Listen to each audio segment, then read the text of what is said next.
Namaste everyone. Um, this is on compassion. So I think that as a suggestion, what you can do is concentrate on your heart chakra, the anahata chakra, which means anahata means that which is not wounded. So find something within you that's not wounded. So it's not the vital heart that gets wounded every day or starts crying, and it's not that kind of compassion, but something much deeper that you were born with. So in our language we would call it the psychic heart. So try to concentrate and connect with that heart. So I'll start with a story that mother told, and it's she's told it many times, but I can give you the reference. It's in the agenda. So, and this story is not fabricated. So she heard it from Peetham, who's her teacher of occultism, and he actually didn't hear it. It's his wife, Alma Peetham, who was an occultist, and she used to get into these sessions. So she used to go deep within, get out of her body. She used to do it like 12 times she could get out of her different sheets. And as she did this journey, and she used to reach different stages of revelation. So in one of her revelations, she got the story, and she just repeated it. She, like, as though, like, you know, the rishis used to get revelation that used to just pour down on them. It poured down on her, and this is what she heard. The story is that in the beginning there was just the creator, or Ishwara, or the Lord. And he created the Divine Mother from himself, and she was just potent energy and force with F capital, and she had everything in her. But then she wanted to create the creation. So she put forth 4 emanations from her. And the 4 emanations were Sat Chit Ananda Satya. So in English it would be life or existence, consciousness, bliss or love, and truth. So these first four gods or powers were born. And what she did is she gave them freedom. So as soon as they got freedom, they wanted to experiment with their own opposite. So they became their opposites. So life became death. So death was born, the Asura of death. So you have the god of life, and the Asura of death was born from life, because she had freedom and power to do it. Similarly, consciousness became unconsciousness, light became darkness, love became hate, and bliss became suffering, truth became falsehood. So you had these 4 great asuras on this earth, and they started creating havoc on earth. So the Divine Mother asks Ishwara, what should I do to correct this? So the Ishwara tells, you go down on this earth yourself. So she came down on earth, and that was the first descent, and that was essence of love.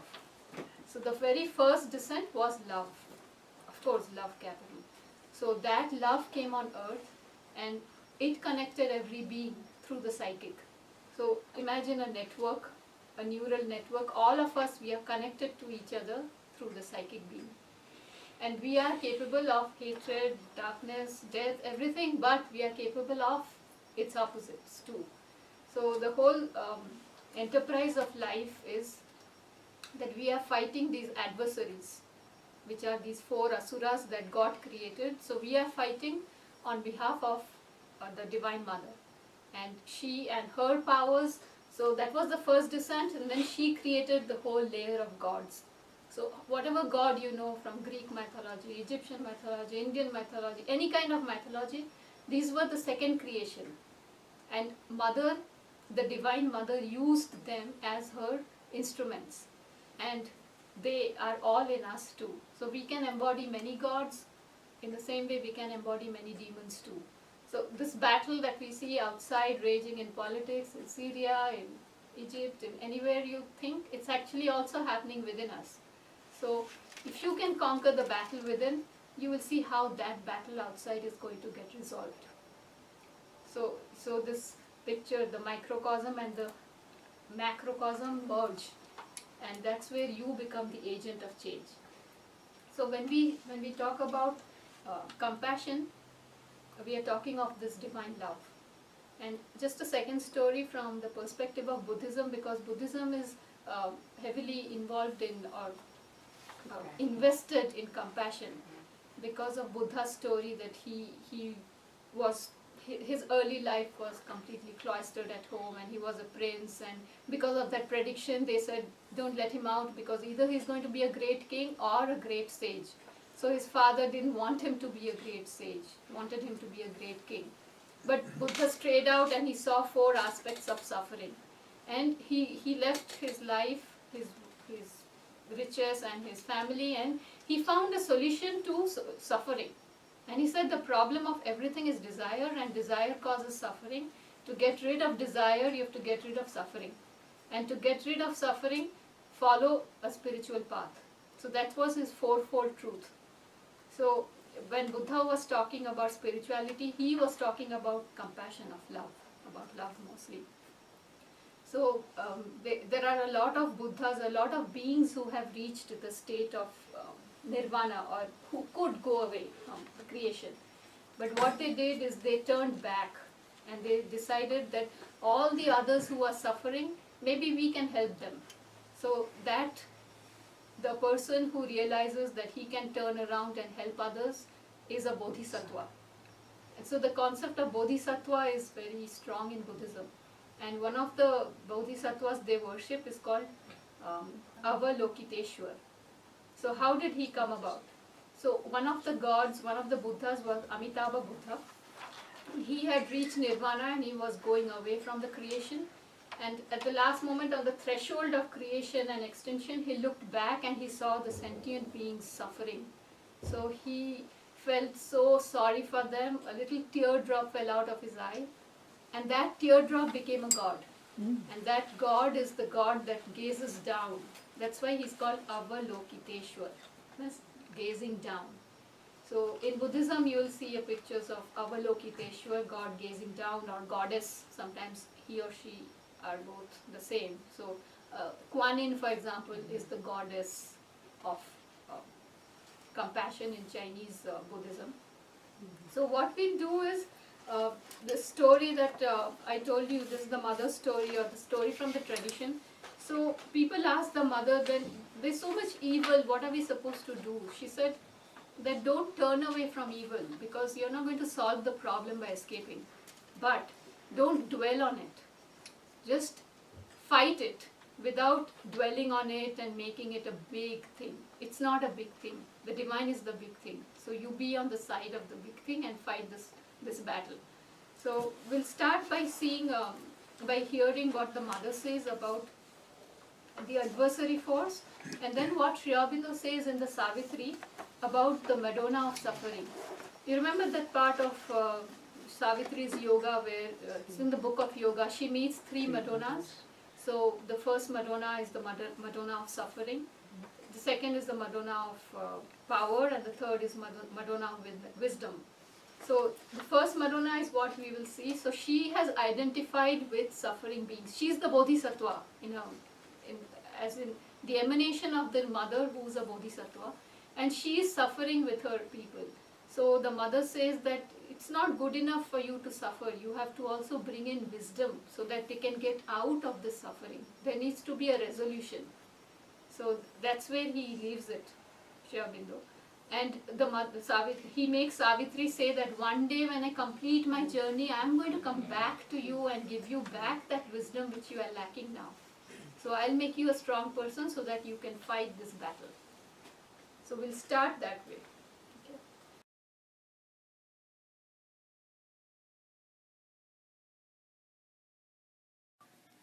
It is not through ignorance or unconsciousness or indifference that you fail to see evil.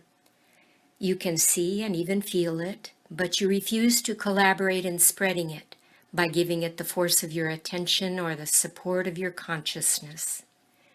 And for that, you must yourself be above the perception and sensation, able to see evil or ugliness without suffering, without feeling shocked or troubled.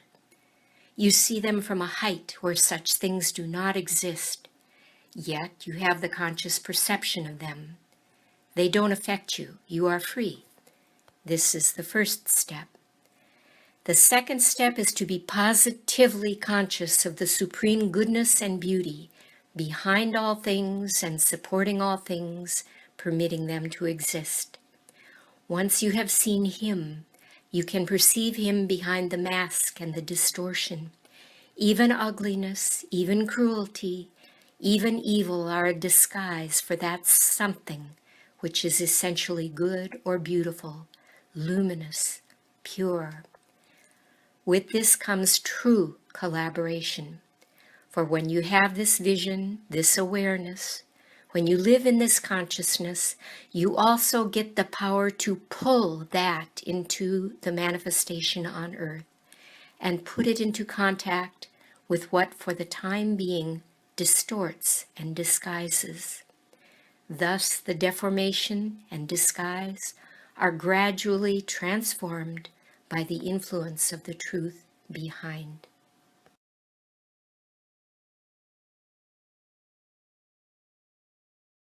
O Savitri, I am thy secret soul. To share the suffering of the world I came. I draw my children's pangs into my breast. I am the nurse of the dolour beneath the stars. I am the soul of all who, wailing, writhe under the ruthless harrow of the gods. I have looked on, I had no power to save. I have brought no arm of strength to aid or slay. God gave me love, He gave me not His force. I have been pity leaning over pain, and the tender smile that heals the wounded heart, and sympathy making life less hard to bear. I carry the fire that never can be quenched, and the compassion that supports the suns. I am the hope that looks towards my God who never came to me till now. His voice I hear that ever says, I come. I know that one day He shall come at last.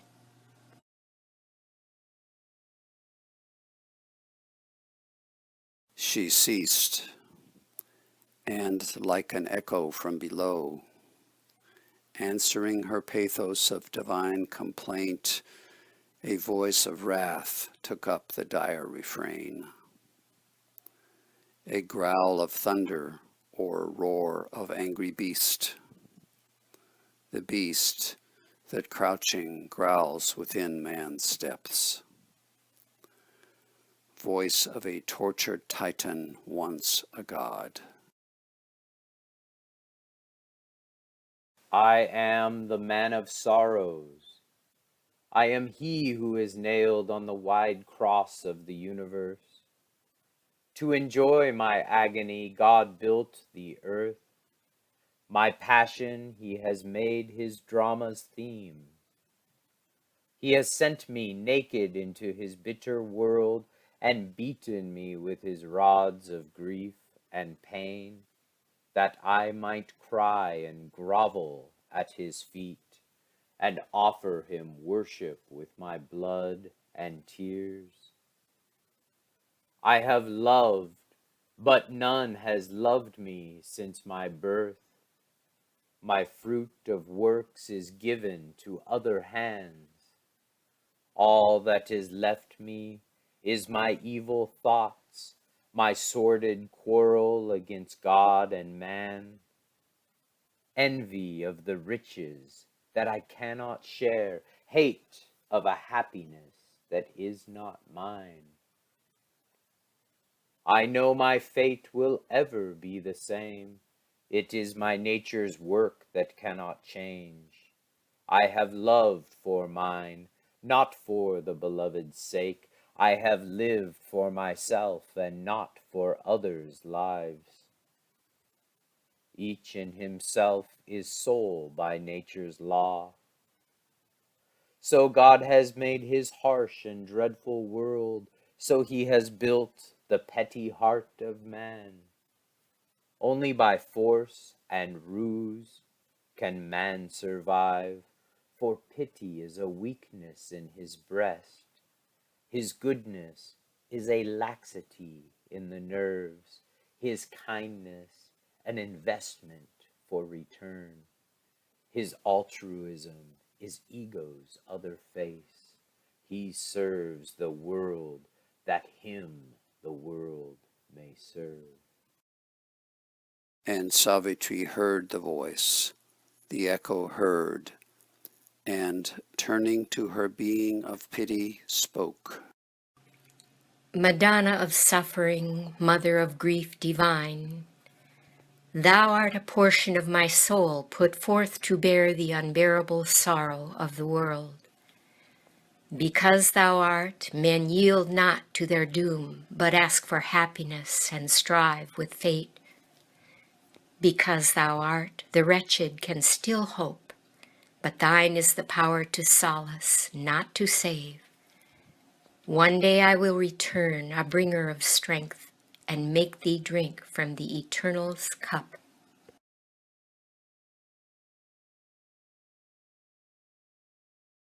Look, Sanskrit word is being badly used and people don't know. And then suddenly when I started working on compassion within myself, I saw it very differently. I said, look, this word yoga has mantric quality, it's vibration. So just that it's there in this huge font in some really materialistic strip mall, I think it helps that whole atmosphere is getting purified because that word is there. Whether it's for asanas or for Bollywood dancing, but that word is the savior word, and one day its vibration is going to change that place. And it's good that all over you see a lot of yoga, and then you see a lot of yoga cafes. It's okay, whatever you put it now, I don't care. That vibration is doing its work. So we have first we have somebody who came to Karen Armstrong's Charter for Compassion, and he gave a talk.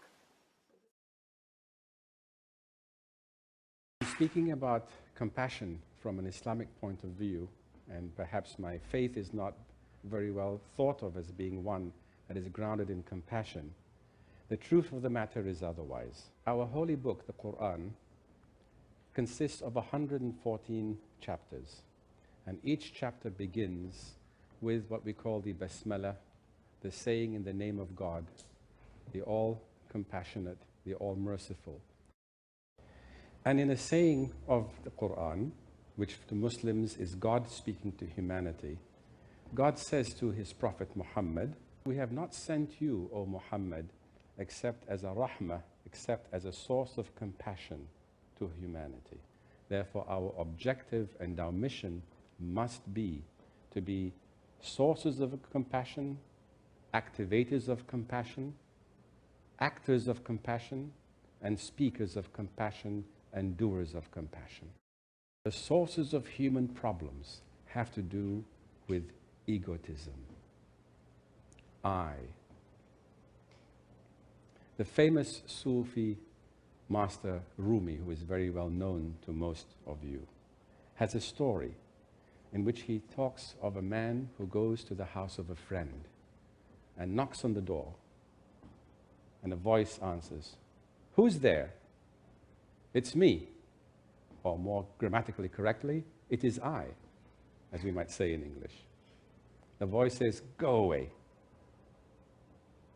After many years of training, of disciplining, of search and struggle, he comes back, and with much greater humility, he knocks again on the door. The voice asks, "Who's there?" "It is you, O heartbreaker." The door swings open, and the voice says, "Come in, for there is no room in this house for two eyes." Compassion on earth is given. It is in us. All we have to do is to get our egos out of the way. Get our egotism out of the way.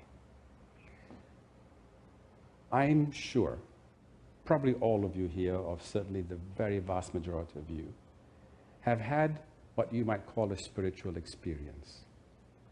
A moment in your lives when for a few seconds, a minute perhaps, the boundaries of your ego dissolved. And at that minute, you felt at one with the universe, one with that jug of water, one with every human being, one with the Creator. And you felt in the presence of power, of awe, of the deepest love, the deepest sense of compassion and mercy that you have ever experienced in your lives. That is a moment which is a gift of God to us. God, Boh, whatever name you want to call him with, Allah, Ram, Om, whatever the name might be, through which you name or access the presence of divinity, is the locus of absolute being, absolute love and mercy and compassion, and absolute knowledge and wisdom, what Hindus call Sat Chitananda. The language differs, but the objective is the same. This is what I understand from my faith tradition. And this is what I understand from my studies of other faith traditions. And this is the common platform on which we must all stand.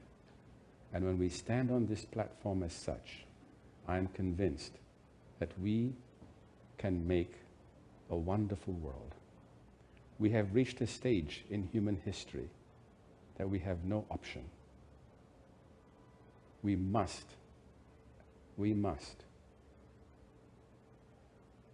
lower our egos, control our egos, whether it is individual ego, personal ego, family ego, national ego, and let all be for the glorification of the One. Thank you, and God bless you. A militant kind of aggressive religiosity, sometimes called fundamentalism, has grown up in every single one of the major world traditions as a rebellion against this imbalanced world, a rebellion against humiliation, powerlessness. Religion has focused more and more on a narrow understanding of religious dogma. And there's a sense of rage expressed in religious terms. Every religion, as I understand them, has a history of intolerance, and every religion has principles for overcoming intolerance.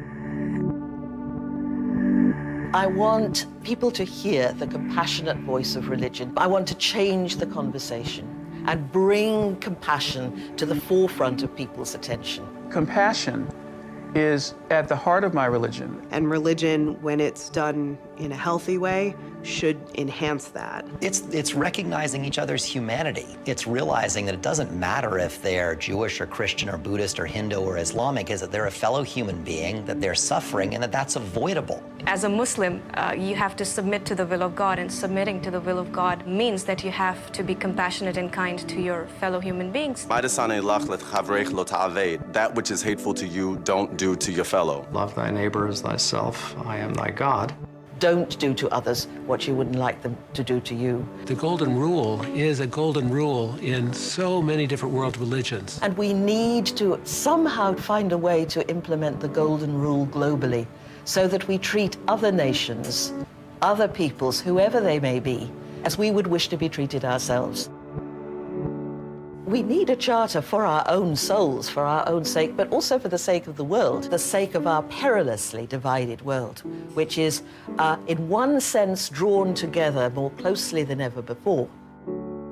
The world will be invited to make their own contributions, make their own comments, tell their own stories about compassion or the lack of it. The bus was rounding a hairpin corner and was suddenly sheared in half by a logging truck. I had broken my back, my pelvis, all my ribs. I had collapsed lungs and major internal injuries. At that point, a young man, not a doctor, not even a nurse, came and sewed up my arm with a needle and thread.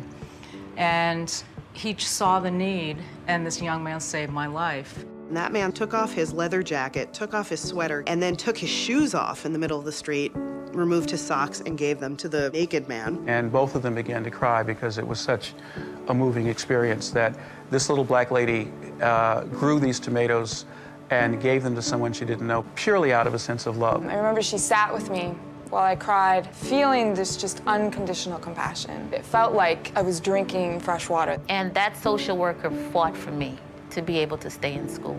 And from there, my life evolved. The task of our generation, whether we are religious people or secular people, is to build a global community where people of all persuasions can live together in peace and harmony.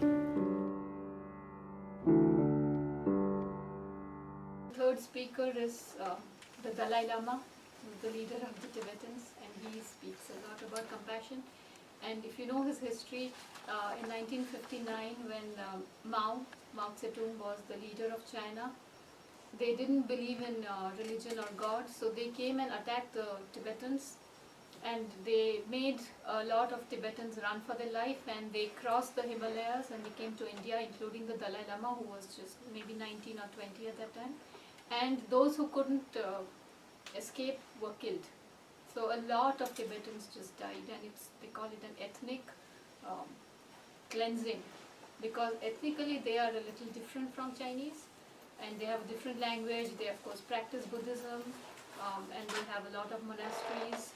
So they tried to wipe out that whole Buddhism, which is Tibetan Buddhism is sort of a unique Buddhism, different from the Chinese or Japanese or Buddhism around the world. It's called Vajrayana Buddhism. They have not been able to wipe it out at all, because it came and it was saved in India. In Dharamsala, the government of India gave the Dalai Lama a place to stay, and he said that portion of the land, just like the Indian reservations here, is not going to be Indian government, it's your government. So he set up the Tibetan government in exile in Dharamsala, and from there he spreads the message of Vajrayana Buddhism, and all the texts, everything was there. It's interesting that around 700 AD or even later, what happened in India was Buddhism was a big religion in India, but there were other religions that were rising, different Hindu cults. And they had a sort of misunderstanding, or they didn't work along very well. So the Buddhism was in certain regions only in India, but they were very concentrated in universities, for example, and little ashramas like Gaya and places that Buddha taught. And then what happened is when the Muslims came, they targeted these places, and they burnt a lot of the manuscripts, we just had one copy of the manuscripts in leaves, sort of cured leaves.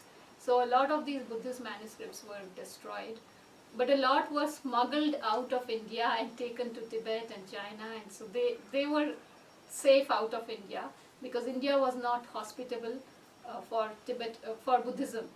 And in 1959 it came back to India, and India became the refuge of Buddhism. Anyway, these fun things happen in life, but the thing is that the Dalai Lama is a person who is so full of hope. Given his circumstances, he is a person who is always looking at the bright side. He's looking at news and he's saying, but have you noticed something? And he has seen something that you wouldn't see, that no journalist reporting it would have seen, but the Dalai Lama sees it.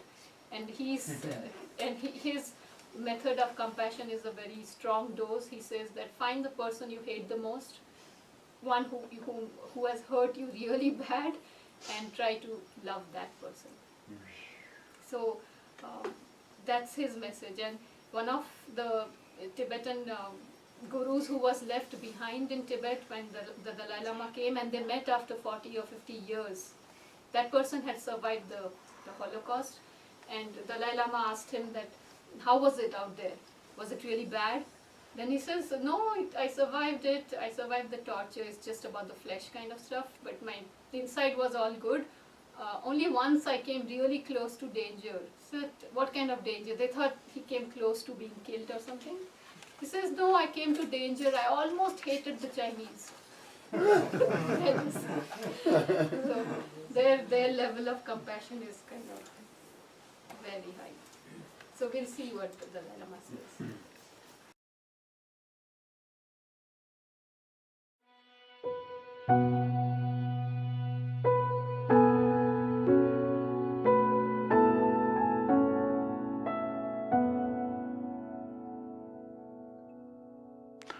We are a social animal. We human beings, social animal. And particularly in modern time, the reality, economy, environment, and many things heavily interdependent. That's the reality. Unlike, I think,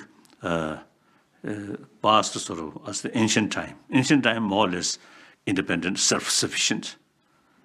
They say not depend your interest, not your interest or your future, not depend on other. Now, completely change.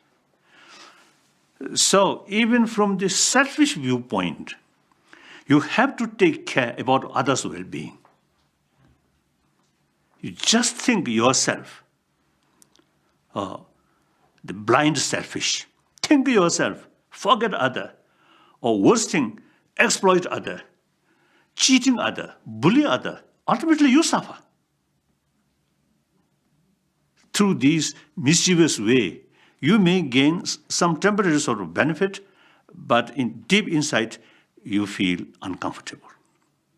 Then eventually, you truly become a lonely person. Nobody loves you. Nobody respects you. If you take care of others, as a human brothers, sisters, sincerely, seriously, then everybody becomes your friend. So, when you have truly trusted friend there, if you need something, you can ask them. If you becoming friendless or lonely person, and when you really facing some problems, nobody you can share. So ultimately, we are social animal.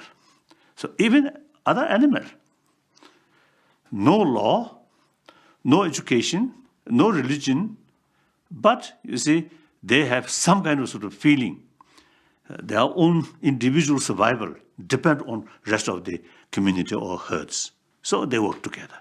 I am one of the individual out of 7 billion human beings. If human being, rest of the human being, happy, peaceful, I get maximum benefit. The rest of the world get trouble. How can I escape from that? And with that feeling, when I meet people, one people, or one person, or 10 people, 100, 1,000, 10,000, 100,000, I always consider them as my brothers, sisters. That brings me, in mental level, completely relaxed. If I feel I'm something different from them, then some nervousness, some anxiety may develop. So once your own way of thinking open, reach out to them as a close friend, that tremendous sort of benefit, peace of mind. Then others also no longer feel stranger. Another human brothers, like that. So that, I think, nowadays, we really need that. So through that way, awareness. Then from children, I think youngsters, they know. Just one child remain lonely, may cry, and play with other children. Feel very happy. So that's the human nature. So sometimes we grown up, then we always calculate, if I make friendship with that, how much I get some benefit. Or make friendship, then I can exploit or something. Then genuine basis of friendship no longer there, destroyed. Basis of genuine friendship is trust. Trust depends on openness. Like that. So through these things, we can train. And then mental level, no matter what, your physical level, busy. But mental level, always calm, restful, relaxed. Immense benefit for your health. So mental health, body health, very close link. So the ultimate source of mental health is warm-heartedness. That's my belief. Maybe wrong. My friend have to research, more research work.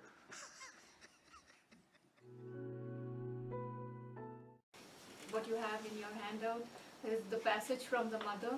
It's the full passage we have. So what you heard in Linda's voice was a section from the agenda. So I got the whole passage where she talks about love and why it's not here yet.